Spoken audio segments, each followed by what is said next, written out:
Caleb J. Hey. Hello. Halo. Selamat datang di Manifest.com. Terima kasih sudah berkenan hadir. Nice. Seru. Kita ngobrol-ngobrol banyak hal.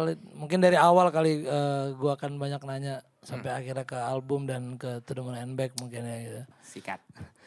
Tapi sebelumnya gue mau ngasih tahu nanti video kita bisa ditonton di 20 detik. Mantap. Channel video.com. Nice. Tulisannya ada di Detik Hot. Dan audionya ada di Spotify. Di Spotify. Podcast Main Stage namanya. Super lengkap ya. Cool banget. Nice.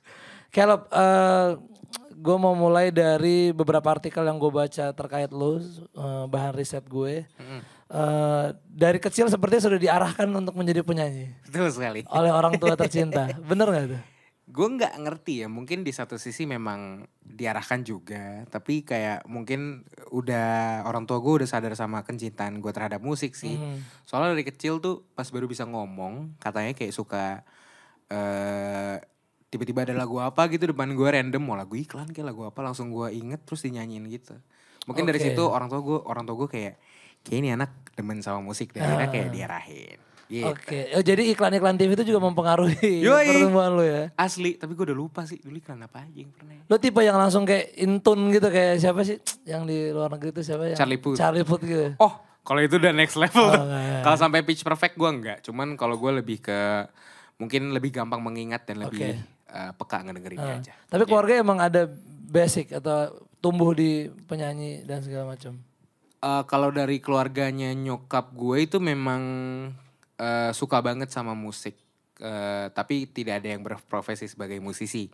Opung gue dulu yang laki-laki itu suka banget main gitar sama nyanyi. Dulu katanya pas muda ngeband. Oke. Terus kalau nyokap gue emang purely suka musik aja. Sempat kayak coba-coba nyanyi segala macem. Tapi memang Opung dan nyokap gue tidak berprofesi sebagai musisi. Oh, berarti di keluarga gak ada yang berprofesi sebagai musisi? Gak ada. Cuman kalau cinta ya mungkin seperti akhirnya lu dikursuskan? Iya bener ya? Iya benar, dikursuskan untuk bernyanyi ya? Betul sekali. Bernyanyi ya? Itu umur berapa tuh? Umur 3 tahun nyokap gue ngajarin 3 tahun dulu. udah kursus nyanyi dulu? Itu pertama kali tuh nyokap gue ngajarin gue nyanyi tuh. Udah bisa, udah mulai lama. SD gue udah mulai dilesin di tempat salah satu sekolah les musik. Oh ya udah profesional lah ya emang les musik gitu ya? Lumayan. Lumayan. Tapi alat musik lu fluently juga main? Mungkin gue gak ngomong fluent tapi ya kalau untuk bikin demo lagu atau mau main-main biasa gue bisa main. Gitu. Oh tapi emang berarti dari kecil nyanyinya itu yang dilesin sama nyokap ya gitu, Yes, saya gitu ya. Betul sekali. Dan akhirnya lu tumbuh menjadi salah satu penyanyi yang berjalan dari kompetisi ke kompetisi. Yoi. Bener ya? Betul banget. Ada berapa kompetisi sih yang akhirnya diikutin sampai akhirnya yang terakhir yang... Berapa ya? Agak banyak sih sebenarnya sih. Yang jujur gue juga lupa kalau disuruh sebutin. Cuman dari kecilnya SD itu udah kompetisi? Iya udah kompetisi. Gue tuh lupa ya pertama apa. Pokoknya banyak sih. Yang paling gue inget tuh mungkin yang udah agak terakhir-terakhir. Kayak ya The Voice sempat ikut. Apa kan disebutin? Okay. The Voice terus kayak sempat ikut lomba-lomba yang off air juga, yang gak on air gitu sih paling. Oh jadi dari dulu tuh udah banyak ya lomba-lomba kecamatan istilahnya, lomba-lomba antar sekolah gitu ya. Lu tau dulu, lu tau FLS 2N gak sih? Enggak tahu. Itu tuh kayak lomba buat buat para siswa gitu, ada SD, SMP sama SMA dan SMK. Gue tuh sering ikut gitu loh. Se-Jakarta? Senasional. Oh nasional. Jadi tapi ada seleksinya dulu. Misalkan nanti lu kalau menang Jakarta ya lo wakilin Jakarta di tingkat nasional. Kayak gitu sih. Paling tinggi prestasi di situ apa itu? Paling tinggi cuma sampai nasional aja sih. Tapi juara? Enggak. Oh enggak? Cuma sampai nasional doang, kayak yaudah wakilin Jakarta boleh deh. Kenapa akhirnya kompetisi itu jadi perjalanan karir lu ya? Kayak itu berarti juga lagi-lagi orang tua yang kemudian mendaftarkan atau lu kemudian muncul keinginan? Betul sekali gitu? Orang tua yang mendaftarkan. Oh iya. Karena sebenarnya gue pribadi tuh emang apa ya? Mungkin emang karena dari awal tuh emang dari kecil anaknya agak pemalu. Oke. Jadi tuh sebenarnya males gitu, kayak disuruh ikut kompetisi nyanyi depan orang, dilombain lagi. Pressure banget kan. Tapi akhirnya lama-lama gue ngerti bahwa sebenarnya sudut pandang nyokap gue adalah supaya gue jam terbangnya lebih ready, bukan masalah menang kalahnya. Jadi secara mental dan kesiapan di panggung gue jadi orang yang lebih baik gitu. Tapi sebenarnya sih gue agak mager sih. Tapi gak apa-apa, harus belajar. Sampai akhirnya gue niat yang bener-bener oke, gue harus belajar banyak, gue ikut The Voice. Oh itu ya, itu udah yang paling inilah ya saat itu ya. Iya udah kayak fokus. Kalau dibilang apa yang take away yang dari kompetisi itu apa aja sih? Kalau gue sih mungkin ini sih, lebih percaya dan lebih sayang sama diri sendiri. Kadang tuh kan kita hidup di zaman yang sekarang gampang banget itu ngebandingin diri sama orang lain. Yeah. Kayak, dia lebih keren nih, dia udah begini nih, si dia udah punya achievement ini. Segala macem lah bisa lu bandingin dari segala aspek di hidup lu. Cuman hal-hal itu malah yang bukannya memotivasi tapi malah kayak ngehambat lo gitu. Jadi gue belajar di sana gimana caranya untuk bisa lebih berani. Jangan takut sama lebih percaya sama diri sendiri. Lebih sayang juga sama diri sendiri. Itu berharga banget sih pelajaran itu. Itu take away itu ya. Yoi. Cukup mempengaruhi lo kemudian ketika debut dan segala macam. Sangat mempengaruhi. Sangat mempengaruhi lo. Kalau genre, kan di kompetisi lo menyanyikan banyak lagu tentunya kan gitu. Ada beberapa lagu yang mungkin gak macam-macam lah gitu kan dengan aransemen dan lain-lain gitu. Akhirnya lo sepakat sama diri lo sendiri, gue akan muncul dengan package yang kayak gini. Prosesnya gimana, Kel? Sebenarnya lebih ke ini sih, proses gimana gue nemuin jati diri gue sih. Kayak gue nemuin value gue tuh di mana, dan kayak sebenarnya tuh musik tuh yang nyaman tuh buat gue gimana. Itu awal-awalnya tuh dari pas gue SMK. Gue SMK-nya kan SMK musik nih. Ada ya kita SMK musik? Di Jakarta? Di Jakarta. Apa nama sekolahnya? Namanya Sekolah Menengah Musik Perguruan Cikini. Oh Percik. Iya. Jadi ada Percik tuh ada SMK-nya yang jurusan musik. Gue daftar tuh. Sebenarnya pas di situ tuh gue masih belum yang kayak serius banget nyanyi, kayak ya udahlah dari gue ngindarin matematika segala macem biar gak susah-susah banget kan. Mager banget anak kayak belajar kayak gitu. Terus akhirnya ya udahlah masuk sekolah musik. Tapi masih belum tahu tuh mau ngapain. Sampai akhirnya tiba-tiba nih kepala sekolah gue itu kayak datang ke gue kayak ngobrol nih. Coba deh lo dengerin lagu-lagu yang kayak gini. Gue dikasih lagu-lagunya Aziet, Boyz II Men, masih banyak lagi kayak Brian McKnight segala macam. Di fase itu tuh gue nggak tahu lagu-lagu mereka tuh kayak gimana. Tapi pas gue denger tuh gue ngerasa kayaknya ini yang selama ini gue cari-cari deh. Karena sebenarnya di proses itu juga gue kayak berusaha menemukan sebenarnya tuh yang gue suka tuh yang di musik tuh gimana sih. Kayak gue mencari-cari feeling yang kalau gue denger musik tuh kayak langsung oke, ini sedap banget nih. Nah akhirnya baru ketemu tuh di SMK. Jadi akhirnya berlanjut sampai ke ajang pencarian bakat, dan sampai hari ini gue pun masih mengasah sebenarnya gue sebagai musisi itu yang kayak gimana sih. Gitu. Oh tapi warna asalnya akhirnya ketemunya dari referensi-referensi guru sekolah dari referensi kepala sekolah gue, gokil emang. Dia juga penyanyi juga, main piano juga, sudah banget. Shout out to ini ya. Shout out to mana kameranya. Banyak sekali. Oke, yang penting shout out buat kepala sekolah gue. Keren Padi. Karena emang warnanya akhirnya kalau dibilang kental ke Brian McKnight ya tentu Boyz II Men, dan akhirnya ketemu di situ ya, dan lu comfort dengan warna itu akhirnya. Bener gue kayak suka aja sih sebenarnya. Cukup old school sebenarnya kan warna-warna. Cukup old school. Belum lahir. Lu kelahiran 2000. 2000 kan 2000 ya? akhir gue malah. 2000 akhir. Desember. 21 tahun kan? 21. Sekarang. Iyalah Brian McKnight udah jauh gila ya kan. Iya benar. Oke, jadi itu yang kemudian gue akan muncul dengan ini lagu gue arahnya akan ke sini dan segala macam gitu. Betul sekali. Lu juga nulis lagu-lagu lu sendiri. Betul. Biasa prosesnya gimana Kel? Penulisan kata-katanya terus sampai ke musiknya biasanya seperti apa?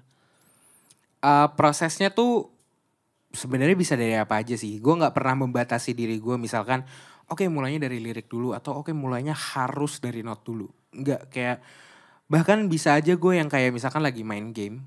Gue pernah ingat banget di kejadiannya. Kayak berapa kali gue tuh suka banget main Genshin Impact. Terus kayak ada dialognya gitu kan. Dialognya tuh sebenarnya bagus-bagus kata-katanya. Jadi kayak gue kayak inspired dari cerita ini, terus akhirnya tiba-tiba gue nulis. Misalkan tiba-tiba keluar nadanya dulu, atau mungkin liriknya dulu. Emang kreatif proses tuh gak pernah terduga datangnya dari mana.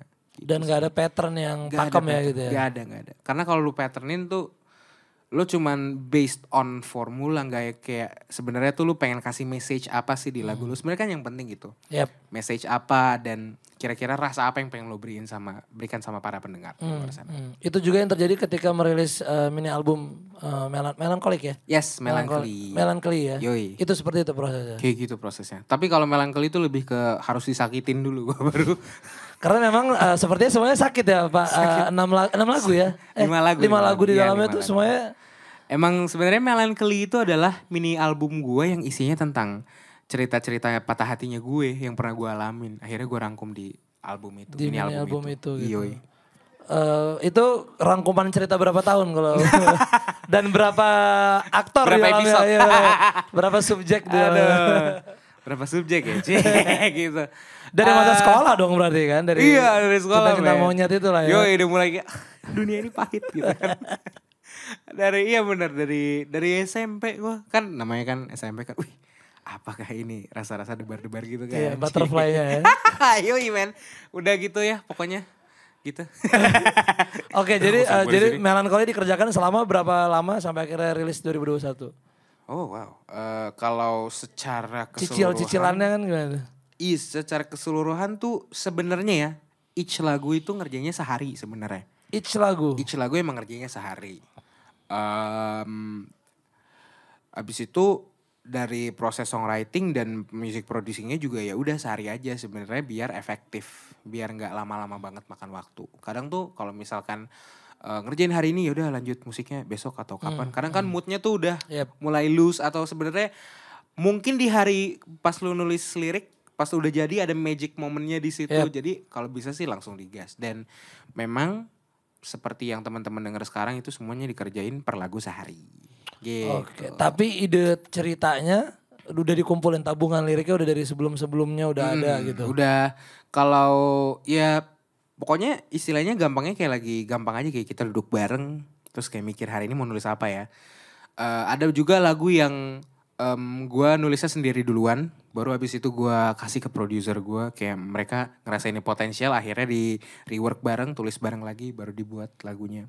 Oh jadi banyak on the Gitu spot sih. juga berarti di situ? Ada yang on the spot juga ada yang lebih gokil tuh, judulnya Tak Mau Sendiri. Oke, lagu pertama ya? Itu iya benar, itu tuh sebenarnya dia hasil dari gue live IG. Jadi gue kayak, guys, gue ngomong sama orang-orang yang di live IG gue kan, guys gue tuh lagi pengen bikin lagu, kira-kira lagu apa ya? Terus mereka bilang, lagu yang buat orang-orang jomblo yang lagi gak mau sendiri segala macam kan. Ini yang sedih atau yang agak upbeat nih? Terus upbeat aja ya udah. Kelar live-nya langsung gue turun ke bawah sama Abedo, langsung kerjain. Liriknya juga langsung dikerjain di situ, musiknya dikerjain. Iya, emang random banget sebenarnya. Emang lagi pengen aja kayak ya udah. Oh jadi lu bukan tipe yang kayak harus mengurung diri di kamar nunggu hujan turun dulu. Enggak juga lah. Untuk menulis kata-kata itu enggak gitu? Enggak juga lah. Kalau nungguin mood lama sih. Nah. Gak kelar-kelar asli men. Termasuk super hits lu si It's Unlimited juga ditulis dengan singkat? Betul. Oh ya? Ya. Gimana prosesnya? Prosesnya mengalami kejadiannya dulu pastinya. Oke. Habis itu ya udah. Gue awalnya inget banget berawal dari notasi dulu. Kalau yang gue inget gue kayak gue kayak wow nice nih. Tulis liriknya. Abis itu tiba-tiba kayak waktu berjalan cepat gitu loh. Gue nggak sadar tiba-tiba udah malam segala macam. Wah, ya udah deh. Akhirnya sehari jadi lagunya It's Only Me gitu. Oke. Gue pikir yang kayak gitu nunggu wangsit gitu kan. Kelamaan sumpah Pak. Asli gue mah kalau kayak gitu malah main game yang ada. Beneran deh. Anaknya kayak gitu kayak gue main. Malah gak kelar-kelar. Tapi Melancholy sebagai judul album, narasi utamanya apa sih, Kel? Melancholy, maksudnya kayak garis besar gitu ya? Iya, benang merahnya dari 5 lagu itu. Ya sebenarnya dari semua lagu yang ada itu kan pasti setiap lagu kayak ada konklusinya. Sebenarnya konklusinya kayak gimana pun lo sakit hati, ya semua yang lo pelajaran nih sakit hati ini sebenarnya adalah pelajaran buat lo supaya kedepannya lo jadi orang yang lebih siap lagi ketika lo dihadapin sama cinta gitu sebenarnya. Oh, oke. Iya kan? Kan dari It's Only Me yang enggak deh dari Tak Mau Sendiri dulu. Ceritanya kan jomblo lagi pengen cari pasangan cuman gak dapet gak ada. Akhirnya gue lupa track 2 gue apa. Habis itu ke It's Only Me yang ketiga ya. Ya pokoknya It's Only Me kan intinya kayak the next level of mencintai seseorang. Now I know tentang lo terlambat. Kebutuhan hati. Itu yang paling sedih sih sebenarnya buat gue. Itu bener-bener yang terberat karena konsepnya kayak lo harus melepaskan apa yang lo butuhin gitu loh. Iya dong, itu kan susah banget. Lo udah terbiasa dengan kehadiran dan cinta dari dia, tiba-tiba lo harus kayak udah deh mendingan gak usah. Karena ada beberapa hal yang emang udah gak bisa satu aja. Terus akhirnya sementara yang kayak gue udah capek sama urusan cinta, mau rehat dulu. Intinya tuh banyak banget pelajaran-pelajarannya sih.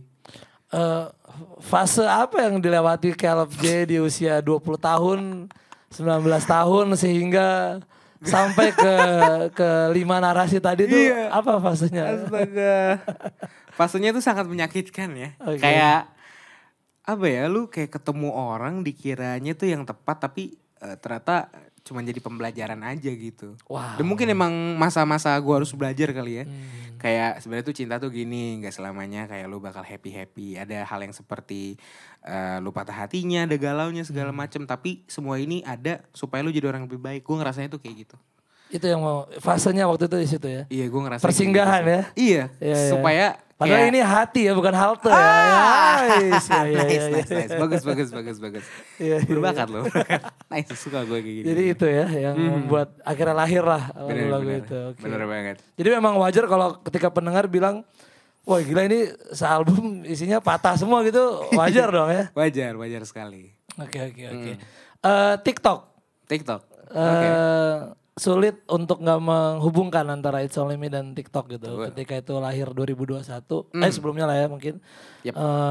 Ya akhirnya TikTok menjadi medium yang kayaknya cukup menjadi booster ya, yang sangat. Lu merasa itu gak? Bener banget. Karena sebenarnya gue juga tidak menyangka. Itu bukan by design ya? No. Oke. Gue bener-bener gak tahu Pak. Gue tuh buat lagu karena emang sebenarnya pengen berkarya aja. Gue pengen curhat. Dan hopefully ada kayak orang yang emang lagi butuh pesan dari lagu-lagu gue. Dan itu nyampe ke mereka supaya bisa ngewakilin isi hati mereka. Karena sebenarnya gue juga merasakan hal yang sama. Gue sangat banyak terinspirasi dari banyak artis Indonesia. Contohnya kayak Glenn Fredly, almarhum Bung Glenn Fredly.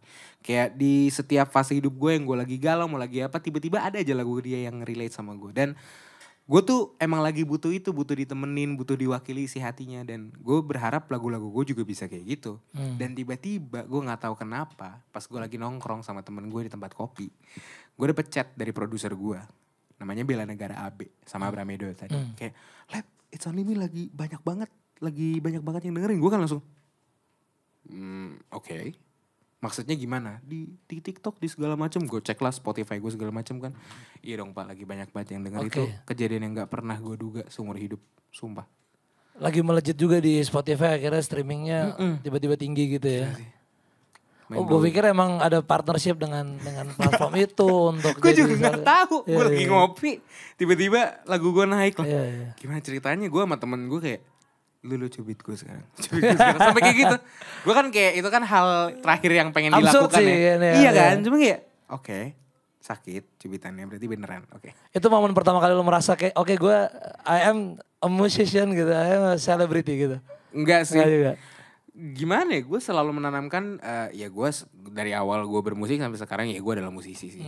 Yang gue rasain sih waktu itu lebih ke gila seriusan nih banyak banget yang denger. Cuman itu doang. Karena tiba-tiba apa ya, itu hal yang gak terduga dan lu kaget banget beneran deh. Gue gak bisa jelasin pakai kata-kata. Biasanya musisi ketika tahu lagunya populer gitu, banyak yang akhirnya reach out si musisi untuk cerita gitu. Iya lagu ini tuh di gue rasanya gini, di gue rasanya gini. Lu sempat bacain itu gak sih? Gitu? Iya sumpah. Dan itu adalah hal yang bikin gue terharu sebenarnya. Ternyata tuh gak cuman dikaitin sama apa ya, sama pasangan doang, tapi kayak hubungan pribadi dengan Tuhan gitu. Oh iya? Iya kayak sebenarnya mereka bilang soal masuk akal juga kayak misalkan I will always be the one who pull you up when everybody push you down. Bener juga, maksudnya mungkin di lirik itu tersampaikan bahwa sebenarnya ketika semua orang nih di dunia ini yang lagi kayak coba jatuhin lo, tapi gue selalu ada buat lo gitu. Itu ya ketuhanan sih memang ya. Iya memang sih. Gue langsung pas baca gue kayak terharu juga. Seneng sih. Maksudnya lagu gue bisa berbicara kepada banyak orang secara universal dan general. Dan yang lebih mind blowingnya juga ada listeners dari other country, dari abroad. Gue kayak bener-bener gak nyangka sih. Mereka sampai yang mau translate dari yang verse-nya kan bahasa Indonesia. Mereka sampai ke Google Translate kayak gimana sih sebenarnya liriknya in English-nya.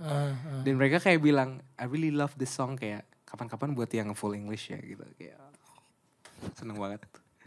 Momennya yang lebih banyak rasa harunya berarti ya. Rasa harunya sih, iya karena apa ya, seneng aja gitu loh bisa kasih dampak baik ke banyak orang. Karena sebenarnya emang itu ya mimpi gue juga dari dulu. Pengen kasih impact yang baik lah ke banyak orang. Tadi lu mention soal bahasa, tapi emang secara formula emang lu ingin menggabungkan itu atau karena sulit untuk menceritakan. Lagi vibing aja. Lagi vibing aja kayak ini hal yang gak bisa gue jelasin sih secara sisi songwriter ya. Kadang tuh ada momen ketika lu lagi buat lagu kayak tiba-tiba sense lu tuh langsung kayak apa ya? Kayak ada sense gitu tiba-tiba coba deh abis ini pakai Inggris. Gua tahu tuh tiba-tiba oke coba. Pas gue denger iya enak ya. Ada suatu karakteristik dari lagu tersebut yang makin jadi colorful dengan adanya dua bahasa. Iya benar. Karena jadi, ada rasanya. Again itu juga bukan pattern yang akhirnya lu menjadi formula buat lu. Bener banget. Oke. Ada satu komentar di YouTube, gue lupa di video klip yang mana. Netizen ini ngomong kalau sebenarnya It's Only Me dan No I Know adalah satu cerita gitu. Waduh. Gitu. Ini gue akan bacakan ininya tuh. Entah kenapa aku merasa dua lagu ini saling berkaitan. Di lagu pertama dan kedua seakan menjelaskan isi hati dari dua sudut pandang yang berlawanan. Waduh. It's Only Me menjelaskan kalau si penyanyi sangat mencintai seseorang. Tapi cintanya gak berbalas. Gak apa-apa, yang penting dia bakal tetap ada untuk orang yang dia cinta itu. Dan di No I Know menjelaskan dari sudut yang lain bahwa dia baru sadar kalau si orang di lagu pertama itu bukan cuma sekedar pengisi hati, tapi dia baru sadar seberapa cinta dia dan sangat dia butuh banget sama si orang yang pertama itu. Waduh. Ini kan teori cocok logi nih kan. Teori ini yang menghibur nih. Apa tanggapan lo regarding that comment? First of all, gue salut banget sama dia karena cocok loginya keren sebenarnya. Sebenarnya tuh keren banget. Gue juga ngebayang, kalau dibikin cerita kayak sedih banget gitu ya. Cuman sebenarnya bukan kayak gitu. Jadi It's Only Me dan Now I Know itu sudut pandangnya tetap dari gue terhadap pasangan gue gitu. Oke. Tapi benar ceritanya ini gak berbalas sampai kemudian menyadari ini adalah segalanya dan segala. Kalau itu benar. Itu benar. Emang sakit sih itu. Oke. Mau di shout out juga orangnya. Shout out buat kamu It's Only Me. Karena kamu sehat-sehat ya. Cie gitu. Cie. Ini SMP lah ya nih. Iya bukan ya? Cie gitu. Iya bukan ya? SMP di mana sih? Iya. SMP gue SMP Marsudiri nih. Oke, Marsudiri. Cawang. Oke. Shout out tuh. Shout out to It's Only Me. Sakit sih waktu itu cuman gak apa-apa. Iya gitu. Kamu memberikanku pelajaran yang baik. Kau memberikanku uang hari ini ya. Bukan. Lewat karya-karyaku ya. Salah konsepnya. Lanjut. Ketika kecil lu udah punya, ya maksudnya orang tua punya pengarahan tertentu lah terhadap karir bermusik. Hari ini semuanya bisa dibilang terwujud dong. Dibalas tuntas lah istilahnya. Pelan-pelan sih. Gue masih punya harapan dan mimpi yang panjang ya dalam perjalanan musik gue. Gak cuma sekedar sebagai penyanyi, mungkin di songwriter, mungkin produser, A&R segala macam, masih panjang banget sih. Tapi pelan-pelan kita ke situ. Ada arah untuk ke situ berarti ke studio recording, maksudnya dalam konteks tadi songwriting. Iya. Gue emang suka banget kayak nulis lagu buat orang. Gue juga belakangan ini juga banyak nulis untuk beberapa orang, beberapa artis ya. Boleh di-mention siapa aja? Mungkin belum bisa di sini, tapi baik. Yang udah keluar. Gue sempat nulis buat ada namanya Jason, lagunya Bukan Pilihan, dan beberapa artis lainnya lagi, bisa dicek aja di Spotify. Gitu sih sebenarnya. Tapi itu dua pola yang berbeda ya, menulis untuk orang lain dan untuk diri lu sendiri kan gitu. Karena lu harus mengenal orang tersebut dan bisa menggambarkan dirinya dalam suatu lagu. Karena kalau misalkan si lagunya nggak merepresentasikan artisnya itu, menurut gue agak sayang sih. Karena lagu itu bakal ada bahkan ketika lo nggak ada di dunia ini. Jadi lo harus bener-bener yang represent lo 100%. Ngebagi perasaannya gimana Caleb ketika menjadi produser dan menjadi performer gitu? Membaginya itu ya situasional aja sih. Ketika lo emang bekerja sama orang, misalkan gue jadi produsernya atau gue jadi songwriternya, gue berusaha memahami aja sudut pandangnya dia sebenarnya apa sih yang dia rasain, apa sih yang dia alamin sampai dia mau tulis kayak gini. Akhirnya gue di sini membantu dia untuk memaksimalkan perasaan yang pengen dia sampaikan ke orang banyak. Kalau sebagai performer pastinya beda. Yep. Ya gue harus menyampaikan apa yang harus gue sampaikan kepada para penonton, dan ya guenya juga harus bisa apa ya, bisa happy juga. Pokoknya ya timbal balik lah energinya kalau jadi performer gitu. To the Moon and Back, Yes. latest single. Yoi. Lebih bahagia, terdengar lebih menyenangkan. Puji Tuhan. Lebih positif kayaknya. Nggak yang menyayat hati. Baik. Dikasih air garam habis Baik. itu. Ya kan? Apa yang mendasari si To the Moon and Back itu? Kan To the Moon and Back tuh kayak cinta yang sangat ya kan. I love you To the Moon and Back gitu Yoi. biasa orang ngomongnya kan gitu. Yoi. Infinity ya. Infinity. Terminal back ya. Sebenarnya tuh ini tuh hayalan sama harapan gue sih. Jadi Oh, memang iya. belum Jadi terwujud. belum terjadi ya. Tapi doa aja gitu kan. Maksudnya udah lewat nih yang galau-galaunya. Yep, Ya udah doa aja supaya kedepannya bisa menemukan orang yang tepat. Yang gitu. bisa diomongin untuk To the Moon and Back ya. Yoi. Buat kamu orang-orang yang tepat sih gitu. Jadi To the Moon and Back memang apa ya, antitesis bukan kontradiksi dari karya sebelumnya ya, memang diciptakan untuk dengan daya hayal yang Luar biasa luar tinggi. biasa tinggi dengan pengharapan memang gitu dong, terbalik kan 180 derajat kan. Bener. Ya sebenarnya kayak musik-musik gue juga sebenarnya kayak journey yang gue lewatin dalam hidup ini sih. Kan hidup tuh gak selamanya sedih, ada bahagianya. Mungkin nanti ada sedihnya lagi, mungkin nanti ada bahagianya lagi, kita kan gak tahu. Ya life journey sih kalau buat gue musik. Apakah artinya kemudian setelah To the Moon and Back ke depan akan lagi main di fase happiness yang fake ini atau seperti apa nih? Happiness yang fake. We never know. Oke. Karena sampai hari ini gue juga masih terus nulis-nulis dan kayak milih-milih lagu segala macam yang mau dikeluarin. Kita nggak pernah tahu hidup bakal dibawa kemana. Jadi tungguin aja. Respons penggemar gimana? Mendengar To the Moon and Back? Seneng banget. Gue juga happy sih ngeliat antusiasmenya kayak, wah gila Caleb gak galau, manis banget ternyata Ci. Gue langsung kayak, wah. Tapi termasuk orang yang melankolis tapi lo? Banget. Banget. Asli banget. Sentimental ya? Ya gue suka banget merasakan apa yang ada dalam diri gue dan yang di sekitar gue. Maksudnya kayak perasaan apa aja sih. Ketika gue udah ngerti perasaannya itu apa, gue coba tulis lewat lagu. Gitu. Jadi what next dari Caleb adalah? What's next dari gue belum bisa gue bilangin. Tapi gue pasti bakal rilis karya-karya, tungguin aja. Kalau misalkan pengen tetap terupdate, follow my socials. Ada Caleb Jonath username-nya, TikTok, IG. Silahkan di follow. Pasti gue update.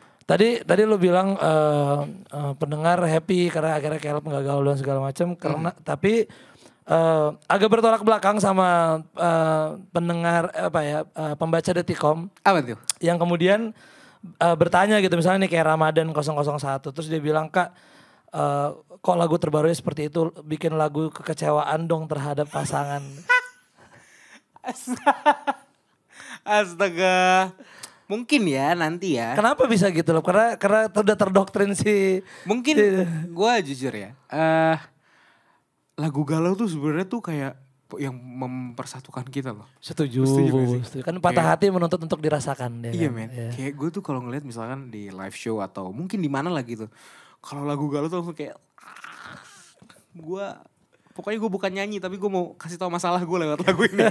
Kayak gitu kan sebenarnya. Iya. Ya wajar-wajar aja sih. Misalkan ada orang yang pengen dengerin lagu galau atau pengen gue buat lagu galau. Cuman mungkin untuk gue sekarang dengan apa yang ada dulu, kedepannya gak ada yang tahu. Pokoknya dinikmatin aja dulu apa yang ada. Karena dia spesifik sekali ya, bikin lagu sebuah kekecewaan lagi dong terhadap pasangan. Gila nih orangnya. Bukan gimana ya? Agak ini sih, agak susah juga sebenarnya. Karena gue mesti ketika gue buat lagu, gue tuh bukan cuma sekedar membuat lagu. Tapi gue harus benar-benar memahami rasa dari lagu tersebut, kejadian dari lagu tersebut. Ketika kita paham, apalagi cerita kita sendiri, itu tuh pasti sakit banget. Ya tapi memang begitulah sebenarnya prosesnya kalau nulis lagu sedih. Artinya lu bukan secara sengaja memberikan cap ke diri, citra lu bukan lu set untuk gue penyanyi yang galau gitu kan gitu. Gue yang bisa gue bilang sebenarnya Caleb J adalah Caleb J apapun karyanya. Gitu. Happy dan sad ya. We never know. Ada lagi pertanyaan dari sosmed. Diding Winarko, siapakah kiblat kamu dalam bermusik? Justin Timberlake. Justin Timberlake. Suka banget gue. Respect Justin Timberlake, Usher, suka banget. Chris Brown, sama itu sih Justin Timberlake, Usher, Chris Brown. Tuh gue suka banget.